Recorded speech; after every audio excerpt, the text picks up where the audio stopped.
Seguinte, nessa aula a gente vai continuar tratando do pêndulo, em que agora a gente vai mostrar como modelar os casos que eu falei na última aula, né? Em que, começando pelo pêndulo plano, que seria o mais simples, em que a gente tem deveria ter igual a menos seno de x, a gente vai considerar como condições iniciais para o nosso problema que a posição é igual a zero, né? E a velocidade é igual a 2 menos d, em que d vai ser um número pequeno. Essas são as nossas condições iniciais. E dadas essas condições, a gente vai usar a função ndsolve para poder resolver as equações diferenciais, né? No caso, essas duas aqui, né? Uma para x' de t e outra para v' de t, em que, dadas essas duas condições, dadas essas duas equações diferenciais de primeira ordem e essas condições iniciais aqui, né, que são essas que eu falei, em que o número pequeno que eu estou escolhendo aqui é 0,001, e eu estou pedindo para resolver para x e para v no intervalo de t de 0 a 19,5. Né? E aí eu vou guardar a solução dessa equação diferencial, aliás, dessas equações diferenciais no símbolo sol 1, em que eu suprimi o output aqui, mas a gente poderia, no caso, apresentar ele, só que ele, por enquanto, não diz muita coisa para a gente, porque a gente vai estar interessado, na verdade, em plotar essas funções para ver o diagrama de fase do nosso problema. Mas aqui estão elas, né? Então, deixa eu voltar com a supressão do output. E, a partir disso, obtida essa solução, a gente pode plotar o diagrama de fase. Como é que a gente vai fazer isso? Com o plot paramétrico. E, a partir do plot paramétrico, a gente passa aqui na primeira entrada o evaluate, né, das nossas duas funções, em que aqui ó, a gente está construindo elas. Porque, de fato, se vocês forem ver aqui, ó, o x não tem argumento, nem o v tem argumento. Só que agora eu estou falando para matemática substituir em x de t e v de t a nossa solução. E aí, a partir disso, ela passa a ter um argumento aqui, t, que a gente pode manipular, né, e passar aqui no nosso plot paramétrico. Então, beleza, estou pedindo a avaliação disso para ser feita antes do plot, e aí, a partir disso, vai ser feito o plot para intervalo de 0 até 19,5, e aqui eu estou simplesmente colocando uma legenda nos eixos. Para o eixo x eu estou colocando essa legenda, e para o eixo y eu estou colocando essa legenda aqui, né, que no caso o x está em unidade de radiano, e o v está em unidade de radiano sobre t0.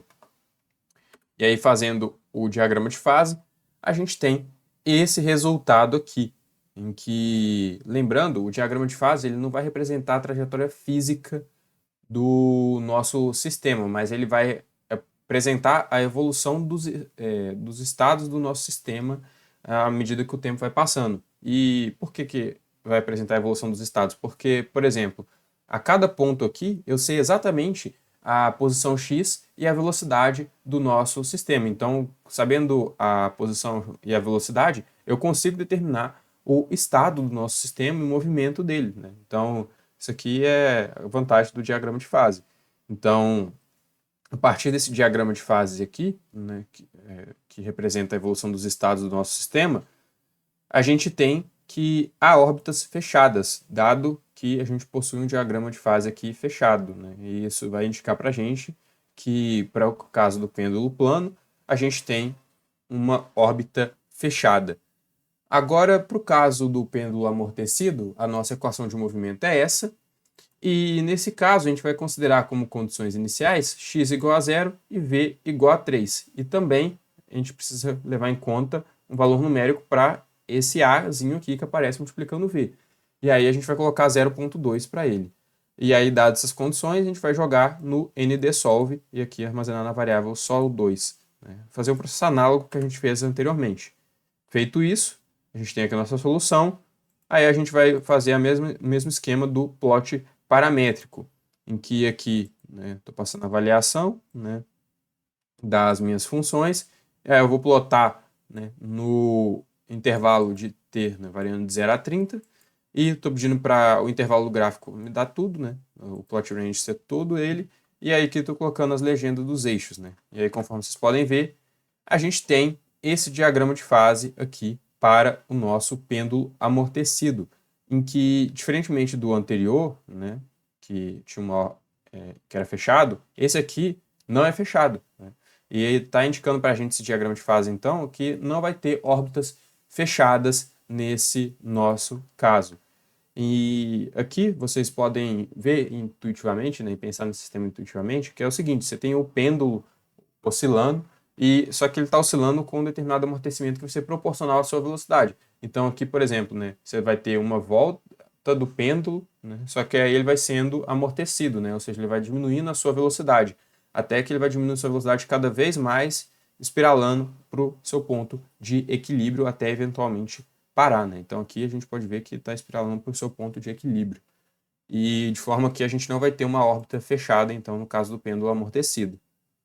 Agora, a gente vai analisar um pêndulo amortecido com força externa e uma força periódica, né? Que é essa daqui, F cosseno de ômega t. Em que, para esse caso, a gente vai considerar como condições iniciais que o x é igual a 0,8, o v também é 0,8 e que o A vai ser 0,2, o F vai ser 0,52 e o ômega vai ser esse daqui.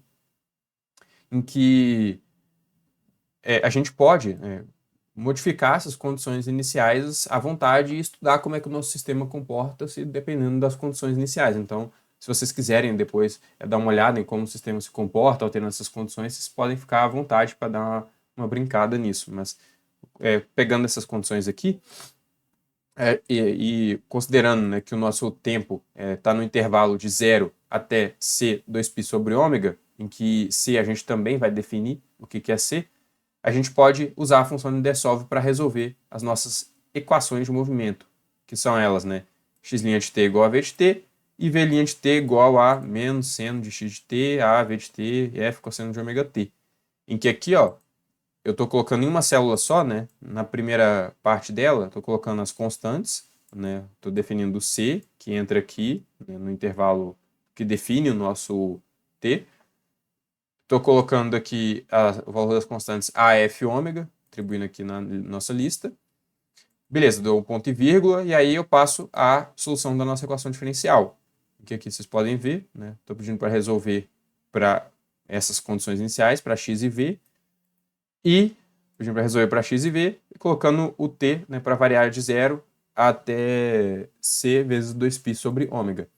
Em que ele vai conseguir fazer isso, por quê? Porque primeiro, ó, na célula tem o valor do c. Se tivesse ao contrário, não ia dar certo. Mas enfim, avaliando aqui, ó, sem suprimir o output, a gente tem esse resultado, né? Agora, deixa eu suprimir, porque vai ser interessante novamente plotar o diagrama de fase. Em que plotando o diagrama de fase, ó, repara, a gente vai fazer o mesmo processo que a gente fez anteriormente, né? Plotar no intervalo respectivo que a gente resolveu a nossa equação diferencial, e aí, beleza, plotando o diagrama de fase, a gente tem esse diagrama de fase aqui para o pêndulo pro pêndulo amortecido e com força externa dessa forma aqui. Então a gente vê que nesse caso aqui também, ó, não vai ter órbitas fechadas, de forma que a gente vai, com esse diagrama de fase, né, a gente pode estudar a evolução do nosso pêndulo amortecido, né, porque a cada ponto nesse diagrama aqui vai me dizer a posição e a velocidade do nosso pêndulo. Então com isso a gente consegue inferir coisas sobre o seu movimento, sobre a sua energia, enfim. Então, isso aqui são exemplos, né, para vocês verem como que a gente pode modelar os sistemas físicos usando o matemática. E aí, se vocês quiserem, dê uma brincada depois com esses parâmetros, vejam o que acontece, né? E, enfim, por hoje é só. Vejo você na próxima aula.